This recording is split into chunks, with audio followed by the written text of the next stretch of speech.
Hi, welcome to Talking Text. Our passage is 1 Peter chapter 5 from verse 1. So I exhort the elders among you as a fellow elder and a witness of the sufferings of Christ, as well as a partaker in the glory that is to be revealed.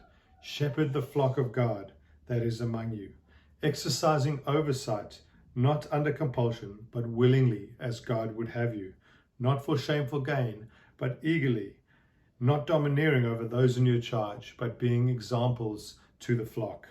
And when the chief shepherd appears, you will receive the unfading crown of glory. Peter addresses the elders here and then the church as well in chapter 5. And he says to the elders, suffering and glory go together. And these are people which he's addressed throughout the book and reminded them that suffering and glory go together. He's saying to these elders, in the midst of suffering, keep your eyes fixed on Jesus. Keep your eyes fixed on the glory that is going to be revealed.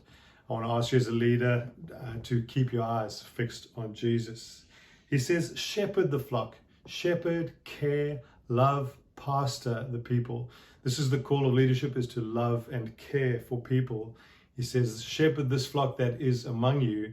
A reminder of the importance of a local context where you are known and loved. Loving and caring happens when we are amongst each other. And so he reminds them that this is a priority for loving and caring people to be among them.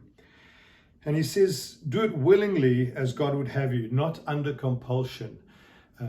If you are finding as a leader that you are having to be forced to love people or be told to, or being made to do it, I think you're in trouble as a leader. And I would encourage you, if that is the place you're in, to, as quickly as possible, find your love again for Jesus and for God's people. Loving people ought to be done from a heart of willingness to do it, not a place of being forced to do it. He says, do it willingly and eagerly, and also not for shameful gain. Again, leaders can't be people who desire to gain something for themselves.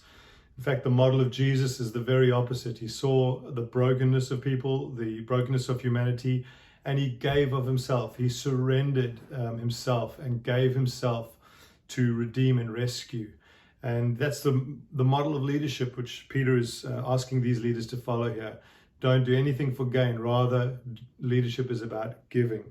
And then he says, not domineering, but being an example. Again, Jesus was an example of the love of God and was an example of how to care and put others before yourself. And so, again, leaders ought to be an example to the flock.